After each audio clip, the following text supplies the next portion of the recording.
পরীক্ষা 2017-তে আসা আর্থিক অবস্থার বিবরণী, যেখানে আমাদের বিশদ বিবরণী, মালিকানা সত্ত্ব বিবরণী ও আর্থিক অবস্থার বিবরণী প্রস্তুত করতে হবে। তো এই সাল থেকে পুরাতন পদ্ধতি বাদ হয়ে যায়। তো আমরা প্রথম থেকে শুরু করি বিশদ বিবরণী। তো প্রথমে আমরা রেওয়ামিলটা দেখে নিব যে উভয়দিকে যোগফল ঠিক আছে কিনা।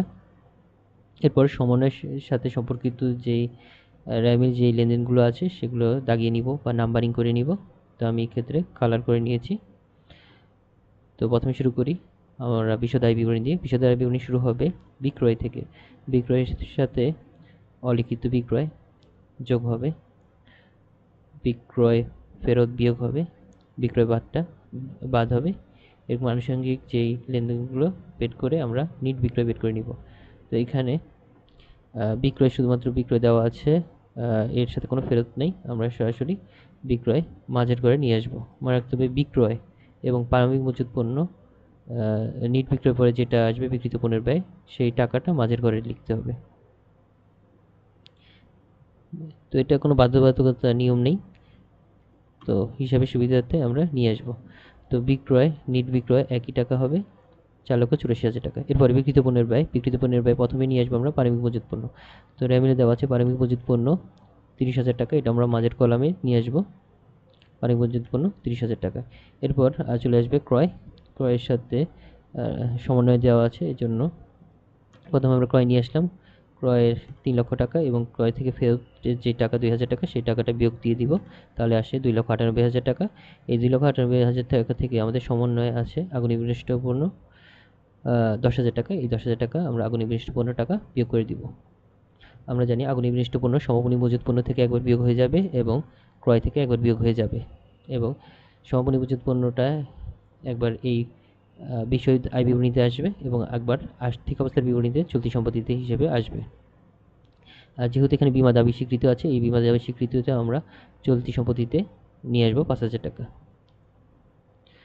তো আমরা লিখে নিই আগুনে বিনষ্ট পণ্য 10,000 টাকা বিয়োগ করে দেখাবো। তো আমাদের নিট ক্রয় আসে 2,88,000 টাকা।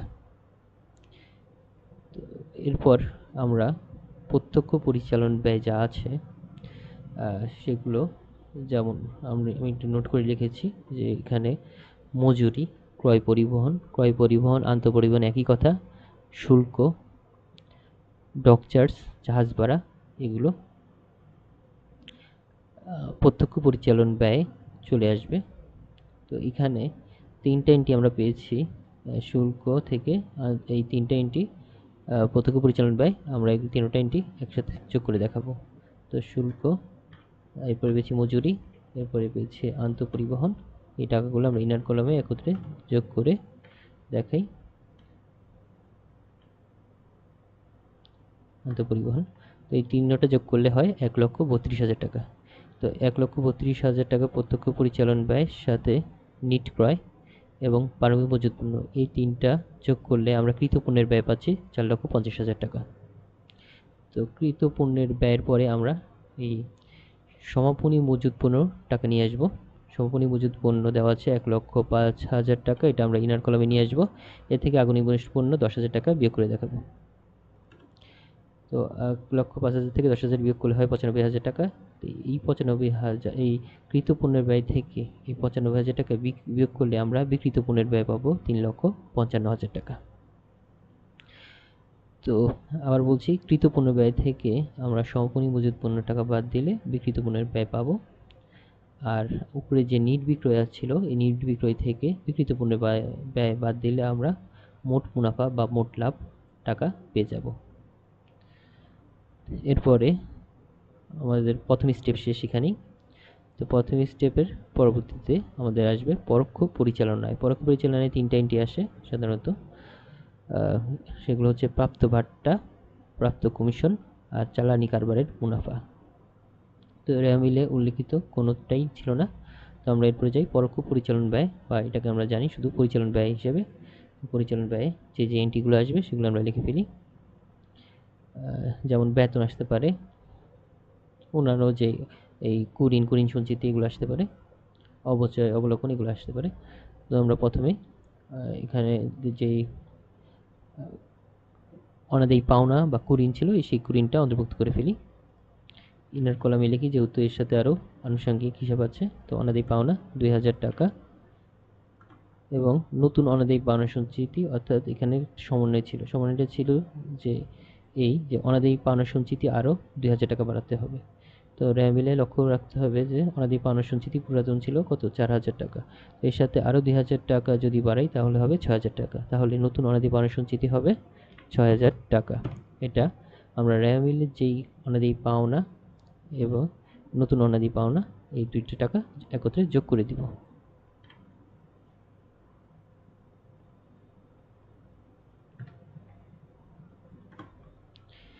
তো এই নতুন অনাদায়ী পাওনা সঞ্চিতি যোগ করার পর পুরাতন অনাদায়ী পাওনা সঞ্চিতিটা বিয়োগ করে দিলেই আমাদের নতুন অনাদায়ী পাওনা আসবে 4000 টাকা। আর আর্থিক অবস্থার বিবরণীতে চলতি সম্পত্তিতে প্রাপ্য হিসাব থেকে এই নতুন অনাদায়ী পাওনা সঞ্চিতি 6000 টাকা বিয়োগ করে দেখাবো। তো এরপর আমাদের অবচয় এবং অবলোপন হিসাব আসবে, এছাড়া আর কোনো হিসাব নেই পরিচালন ব্যয়ের জন্য। তো আমরা দেখি কি কি এন্ট্রি আসবে, যেমন আসতে পারে। এখন আমরা অবচয়গুলো নিয়ে আসি। এখানে দেওয়া আছে কলকবজা ক্রয় মূল্য 3 লক্ষ টাকা এবং আউটার কলমে আছে 2 লক্ষ টাকা। আর সমন্বয়তে দেওয়া আছে কলকবজা 7.5% অবচয় ধরতে হবে এবং আসবাবপত্রের উপর 5% ধরতে হবে। তো কলকবজা 7.5% আমরা এই ক্রয় মূল্যের উপরে ধরবো, এটার উপরে না, আমরা ক্রয় মূল্যের উপরে 7.5% ধরবো। তার ক্রয় মূল্য 3 লক্ষ টাকার উপরে 7.5% অবচয় ধরলে হয় 22,500 টাকা। এই 22,500 টাকা আমরা অবচয় ধরব।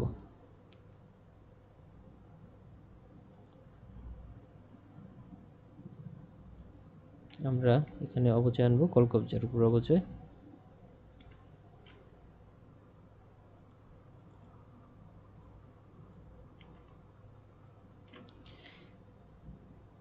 $22,500 টাকা। আমরা এখানেও ক্যালকুলেশন করে দেখাতে পারি। এই 3 লক্ষ টাকা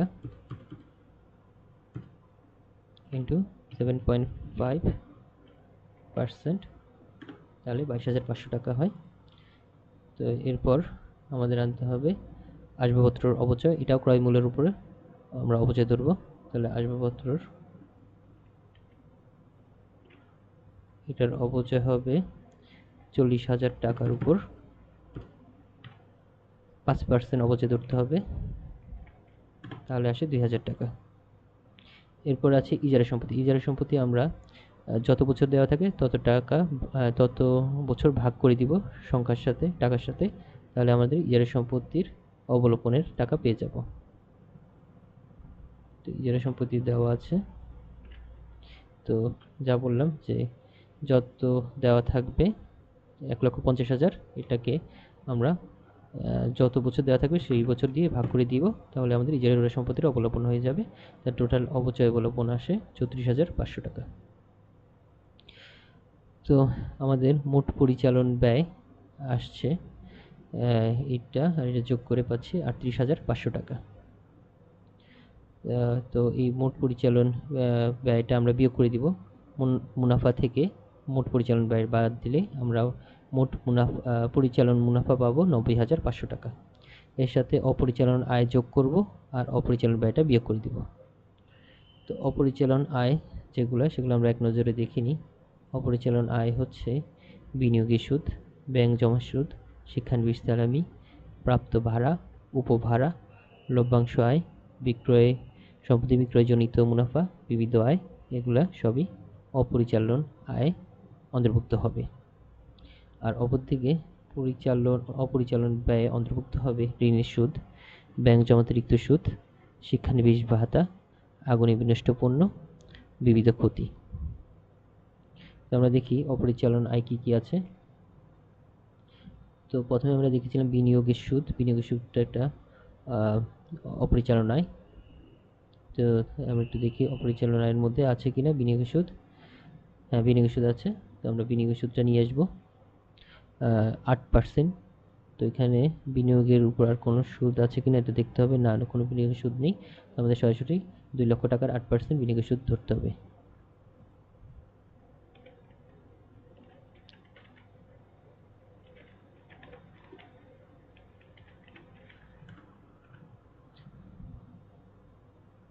আমরা আউটার কলামে লিখব বিনিয়োগের সুদ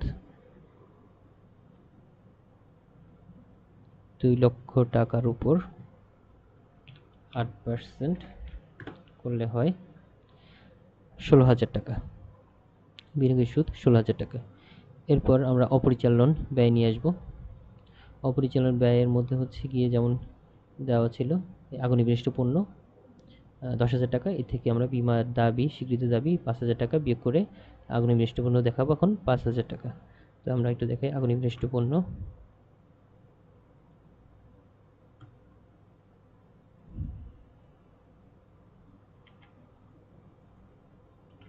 আগুনে বিনিষ্ট পণ্য 10,000 টাকা এবং বীমা স্বীকৃতি পাওয়া গিয়েছে 5,000 টাকা। তাহলে এখন নতুন আগুনে বিনিষ্ট পণ্য হয় 5,000 টাকা। এরপর অপরিচালন ব্যয় আছে, কি আছে সেটা বের করে নিতে হবে। যেমন ঋণের সুদ আছে, তো ঋণ 10% অর্থাৎ একটা শূন্য বাদ দিলে হয় 5,000 টাকা। ঋণ পদ থেকে আমরা ঋণের সুদ পেলাম 5,000 টাকা বাৎসরিক, কিন্তু ঋণের সুদ পাওয়া গিয়েছে 3,000, অর্থাৎ বোঝা যাচ্ছে বকেয়া সুদ আছে এখনো 2,000 টাকা। তাহলে আমাদের লিখতে হবে প্রথমে ঋণের সুদ যা পাওয়া গিয়েছে 3,000 টাকা এবং বকেয়া ঋণের সুদ টোটাল তো 5,000, 5,000 থেকে 3,000 বাদ দিলে আমরা পাচ্ছি 2,000 টাকা, অর্থাৎ আমাদের বকেয়া রয়ে গেছে 2,000 টাকা। আবার বলছি, বিনিয়োগের ঋণপত্র দেওয়া ছিল 50,000 টাকা। এর যদি ঋণপত্রের সুদ আমরা বের করি তাহলে একটা শূন্য বাদ দিলে হয় 5,000 টাকা, কিন্তু দেওয়া আছে 3,000 টাকা, অর্থাৎ পাওয়া যায়নি 2,000 টাকা। সেটাই হচ্ছে বকেয়া ঋণের সুদ আমাদের অন্তর্ভুক্ত করে দিতে হবে অপরিচালন ব্যয়। তো টোটাল আমরা অপরিচালন ব্যয় পেয়েছি 10,000 টাকা। তো আমরা এই পরিচালন মুনাফার সাথে অপরিচালন আয় যোগ করে দিব আর অপরিচালন ব্যয়টা বিয়োগ করে দিব, তাহলে আমাদের নিট মুনাফা পাওয়া যায় 96,500 টাকা। এরপর মালিকানা সত্ত্ব আসবে। মালিকানা সত্ত্বের মধ্যে মূলধন হিসাব আসে। এরপর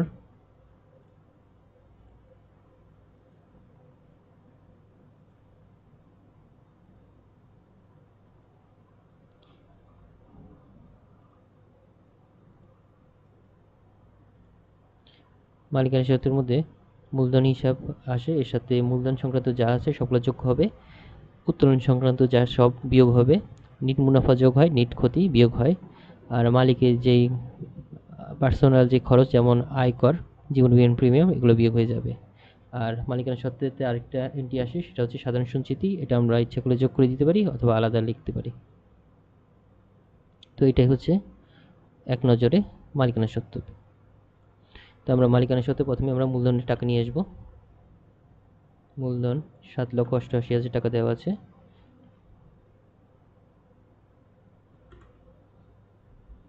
এর সাথে আমরা নিট মুনাফা যে পেয়েছি 96,500 সেটা যোগ করে দিব, তাহলে মালিকানা সত্ত্ব হয় 8,84,500। এই মালিকানা সত্ত্ব দীর্ঘমেয়াদী দায়ে অর্থাৎ আর্থিক অবস্থার বিবরণে দায় পাশে চলে যাবে। তো প্রথমে আমরা আর্থিক অবস্থার বিবরণী স্থায়ী সম্পত্তিগুলো অন্তর্ভুক্ত করব, অর্থাৎ সম্পত্তিগুলো অন্তর্ভুক্ত করে এরপরে দায়গুলো অন্তর্ভুক্ত করব। তো আমাদের স্থায়ী সম্পত্তি প্রথমে আমরা লিখে নিই। কলকবজা 3 লক্ষ টাকার, আর আউটার কলমে দেওয়া ছিল 2 লক্ষ টাকা, কিন্তু আমাদের কলকবজার উপর অবচয় ধরতে হয়েছে ক্রয় মূল্যের উপর। তো অবচয় ছিল কলকবজার উপর অবচয় 22,500 টাকা। তো এই 2 লক্ষ টাকা থেকে 22,500 টাকা বিয়োগ করে দিব। এরপর আছে আসবাবপত্র ক্রয় মূল্য 40,000 টাকা, আর বাইরে দেওয়া ছিল 27,000 টাকা। আমরা আসবাবপত্রের অপচয় ধরব ক্রয় মূল্যের উপর। যা ধরে রাখিয়েছি আগে। তো বিয়োগ করে দিব, আসবাবপত্র পরিচয় 2000 টাকা। তো এই 27,000 থেকে 2000 টাকা বাদ দিলে আউটার কলামে দেখাবো। এরপর হচ্ছে আমাদের ইজারের সম্পত্তি। ইজারের সম্পত্তি দেওয়া আছে 1,50,000 টাকা। 1,50,000 থেকে আমাদের অপলোপন টাকা 10,000 টাকা, যে টাকাটা দেওয়া ছিল সে টাকা বিয়োগ করে দেখাবো আউটার কলামে। তো এই তিনটা যোগ করলে আমাদের মোট স্থায়ী সম্পত্তি আসে 3,42,500 টাকা। এরপর আমাদের স্থায়ী সম্পত্তির পর আমরা চলতি সম্পত্তি লিখতে পারি বা দীর্ঘমেয়াদী বিনিয়োগও লিখতে পারি। তো আমাদের দীর্ঘমেয়াদী বিনিয়োগটা লিখে ফেলি। তো এখানে বিনিয়োগ আছে 2 লক্ষ টাকা, আর এই বিনিয়োগের সুদটা আমরা চলতি সম্পত্তিতে লিখব, আর বিনিয়োগটা লিখব বিনিয়োগের পাশে। তো আমরা বিনিয়োগের টাকাটা লিখে ফেলি, 8% বিনিয়োগ 2 লক্ষ টাকা। তো এখানে বিনিয়োগ দুইটা বিনিয়োগ ছিল, এই জন্য আমরা বিনিয়োগ একত্রে অন্তর্ভুক্ত করব। বিনিয়োগ দেওয়া ছিল 8% বিনিয়োগ 2 লক্ষ টাকা। আরেকটা বিনিয়োগ ছিল ব্যবস্থাপনা পরিচালকের প্রদত্ত ঋণ, এটাও বিনিয়োগ হিসেবে আসবে, ডেবিট পাশে আছে। এটা যদি ক্রেডিট পাশে থাকতো এটা আমরা দীর্ঘমেয়াদী দায় হিসেবে আনতাম। তো এটা ব্যবস্থাপনা পরিচালকের প্রদত্ত ঋণ, মনে রাখতে হবে বিনিয়োগ হিসেবে আসবে।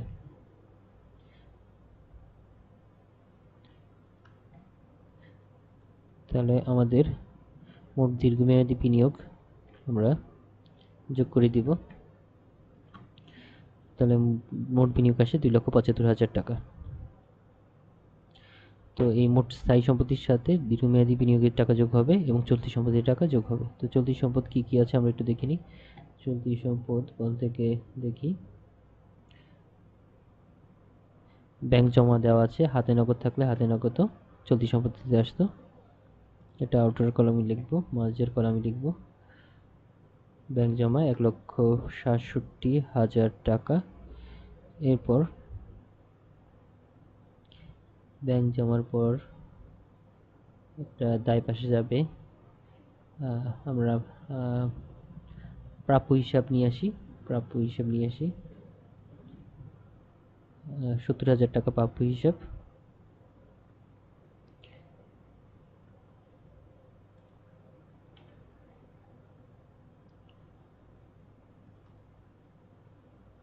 ইনার কলামে লিখব, যেহেতু আমাদের অনাদি পাওনা সঞ্চিতি নতুন 6,000 টাকা বিয়োগ করতে হবে।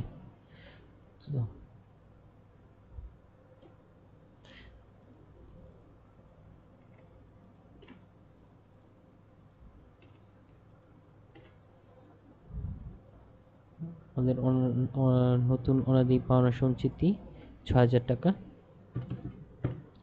তাহলে বিয়োগ করে পাচ্ছি 64,000 টাকা। এরপর বিনিয়োগের সুদ যেটা, সেটা চলতি সম্পত্তিতে আসবে। বিনিয়োগের সুদ আমরা অপরিচালন আয়তে পেয়েছি 16,000 টাকা, তো বিনিয়োগের সুদ এটা নিয়ে আসবো।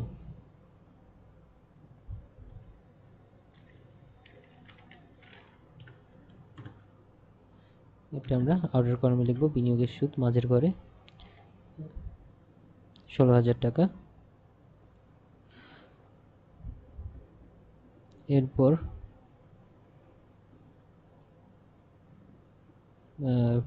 ঋণের সুদ, সেটা চলতি দায় আসবে।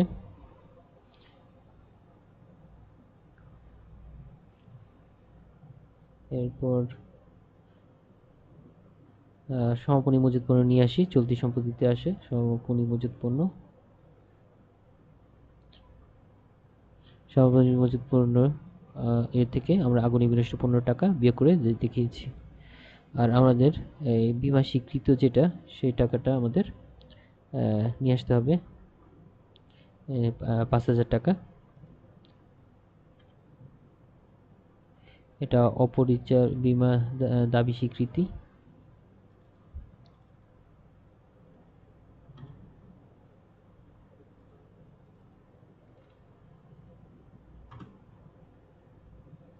বিমা দাবি স্বীকৃতি পাওয়া গিয়েছে 5,000 টাকা, এটা আমরা চলতি সম্পত্তিতে দেখাবো। বিমা স্বীকৃতি দাবি স্বীকৃতি 5,000 টাকা। তো এরপর আমাদের অনাদায়ী পাওনা সঞ্চিতি অন্তর্ভুক্ত হয়েছে, সম্ভাব্য দায় আসবে না। তো এটাই হচ্ছে আমাদের চলতি সম্পদ। তাহলে আমাদের চলতি সম্পদ আসলো টোটাল 3,47,000 টাকা। এগুলো যোগ করে পেয়েছি 3,47,000 টাকা। এর সাথে দীর্ঘমেয়াদী বিনিয়োগ এবং স্থায়ী সম্পদ যোগ করে আমরা মোট সম্পত্তি পাচ্ছি 9,64,500। সেটা মোট দায় ও মালিকানা সত্ত্বের সাথে মিলতে হবে। তো আমাদের মালিকানা সত্ত্ব যেটা আমরা পেয়েছিলাম আগের ঘরে, যেই 8,84,500, 8,84,500 টাকা দীর্ঘমেয়াদী দায় মালিকানা সত্ত্ব হিসেবে আনতে হবে। এর সাথে আমরা আনবো প্রদেয় হিসাব বা পাওনাদার হিসাব। প্রদেয় হিসাব ছিল, প্রদেয় হিসাব 25,000 টাকা। না, প্রদেয় হিসাব এটা আমরা চলতি দায় হিসাবে আনবো, এখানে আনবো না।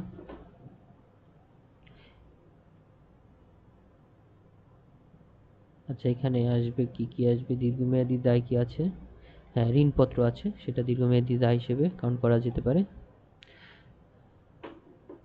তার 10% ঋণপত্র ক্রেডিট পাশে আছে 50,000 টাকা, এটা দীর্ঘমেয়াদী দায় আসবে। কিন্তু ঋণপত্রের সূত্রে আমরা চলতি দায়ে নিয়ে আসবো। ঋণপত্রের সুদ,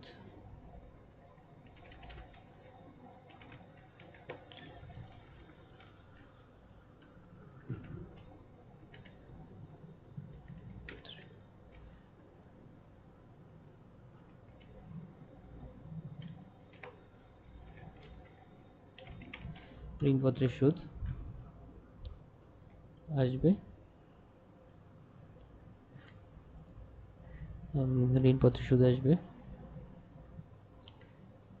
2,000 টাকা বকেয়া সুদ। ঋণপত্রের বকেয়া সুদ 2,000 টাকা।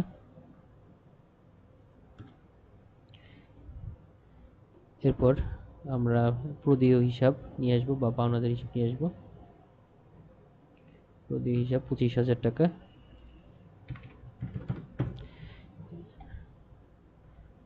এরপর আমাদের আর আছে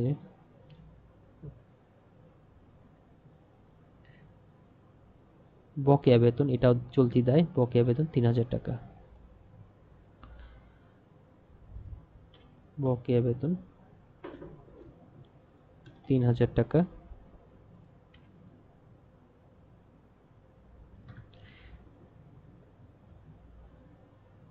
এরপর